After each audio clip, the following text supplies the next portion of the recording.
الحمدللہ وحدہ والصلاة والسلام علی من لا نبی بعدہ اللہم صلی وسلم علی نبی محمد صلی اللہ علیہ وآلہ وسلم۔ انسان سمجھتا ہے کہ میرے پاس دولت آ جائے تو میں سب کچھ کر سکتا ہوں۔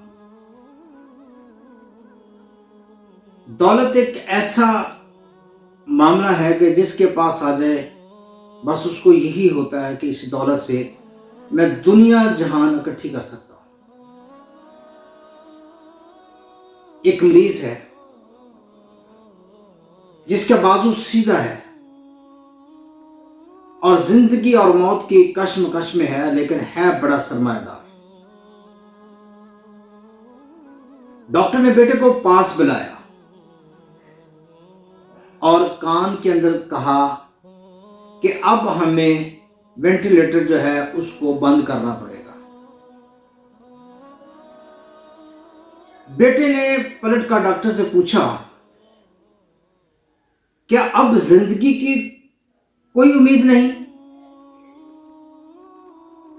اس نے جواب دیا کہ نہیں، اب زندگی کی کوئی امید نہیں۔ اب اس مریض کی طرف آتے ہیں جو مریض اس وقت وینٹیلیٹر پر لیٹا ہوا ہے۔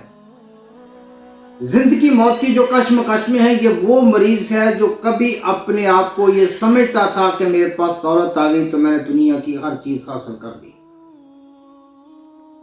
لیکن کبھی جج کو خریدا، کبھی وکیلوں کو خریدا اور کبھی دیگر محکمے کے لوگوں کو یہ خریدتا ہے۔ اب جب یہ زندگی اور موت کی کشمکش میں ہے اور بیٹا جو ہے وہ پوچھ رہا ہے کہ کیا اب زندگی کی کوئی امید نہیں؟ انہوں نے کہا نہیں، اب زندگی کی کوئی امید باقی نہیں ہے۔ اس کے پاس اتنی دولت کہ دنیا کا امیر ترین آدمی ہے اور شہرت کی بلندیاں اور میڈیا کے اوپر سرخیاں اور بڑے لوگ ان کے جاننے والے، اس کو پہچاننے والے، لیکن ڈاکٹر نے کہا اب اس کا کوئی علاج نہیں ہے، اب یہ اپنے سانس جو ہے اس کو تمام کرتا ہے۔ دنیا نے ترقی کی، سب کچھ کیا، لیکن موت کا کوئی علاج نہیں ملا کسی بھی۔ وہ کسی جگہ کا بھی رہنے والا ہو، امیر جو ہے وہ اسے بھی موت آتی ہے اور غریب جو ہے اسے بھی موت آتی ہے۔ دنیا کو شکست دینے والے آپ سکندر کو دیکھ لیں، آپ ہٹلر کو دیکھ لیں، لیکن یہ سارے کے سارے بھی موت کے آگے ہار گئے۔ ان کے پاس کوئی موت کا علاج نہیں ہے، یہ موت کے آگے بے بس نظر آئے۔ اس کی وجہ کیا ہے کہ موت کے آگے یہ بے بس کیوں ہے؟ رب کائنات نے یہ جو دنیا بنائی ہے، اس دنیا کا مکمل جو نظام چلایا ہے، جب یہ نظام چلا دیا اور یہ بھی فرما دیا کہ یہ جو زندگی میں دے رہا ہوں، یہ ایک دن آپ کے پاس سے یہ چلی جائے گی، آپ کو اس دنیا سے کوچ کرنا پڑے گا۔ زندگی تو جائے گی۔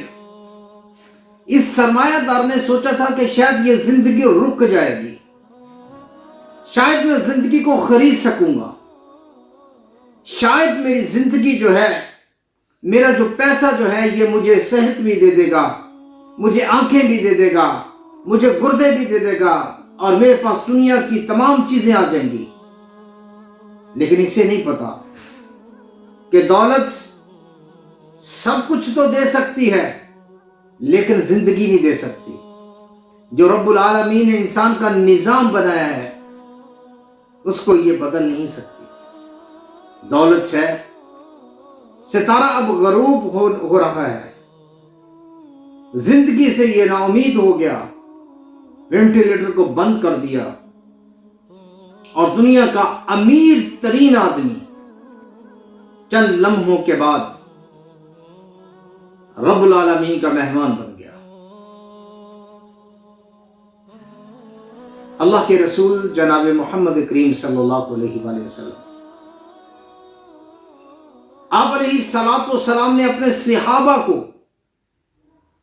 یہ تربیت کی تھی، میرے صحابہ، زندگی جو ہے، اگر آپ کی زندگی کے اندر صبح آ گئی ہے تو شام کا انتظار نہیں کرنا، اگر شام آ گئی ہے تو صبح کا انتظار نہیں کرنا، پتہ نہیں شام کہاں ہوگی، پتہ نہیں صبح کہاں ہوگی۔ کتنے ایسے لوگ جو گن مین ساتھ رکھتے تھے لیکن دنیا سے چلے گئے۔ جب موت کا ٹائم آتا ہے تو نہ دولت بچاتی ہے، نہ شہرت بچاتی ہے، نہ کوئی اور چیز بچاتی ہے۔ جب ٹائم آتا ہے تو یہ اس دنیا کو چھوڑ کے چلا جاتا ہے۔ یہ جو مریض دنیا سے جا رہا ہے، اس نے دنیا کے اندر بڑی محنت کی، بڑا نام کمایا، بڑی شہرت حاصل کی، لیکن اس کے باوجود یہ اس دنیا کو چھوڑ رہا ہے، اس کے پاس کوئی حل نہیں ہے۔ پیسے لے لو، زندگی مل جائے، زندگی کوئی نہیں دے سکتا، زندگی دے سکتے ہیں تو صرف رب العالمین دے سکتے ہیں۔ اب حضرت سلیمان علیہ السلام کا واقعہ لے لیں۔ دنیا کی تمام چیزیں، ہوائیں بھی تابع ہیں، جانوروں کی بولی بھی جانتے ہیں، جنات بھی پاس ہیں، دنیا کی بادشاہت بھی پاس ہے، ہواؤں کے اوپر حکومت بھی ہے، اور جو مچھلی ہیں پانی کے اندر ان کو بھی یہ جانتے ہیں۔ یہ سارا کچھ صحیح، لیکن جب رب کی طرف سے موت کا ٹائم آیا تو یہ بے بس نظر آئے۔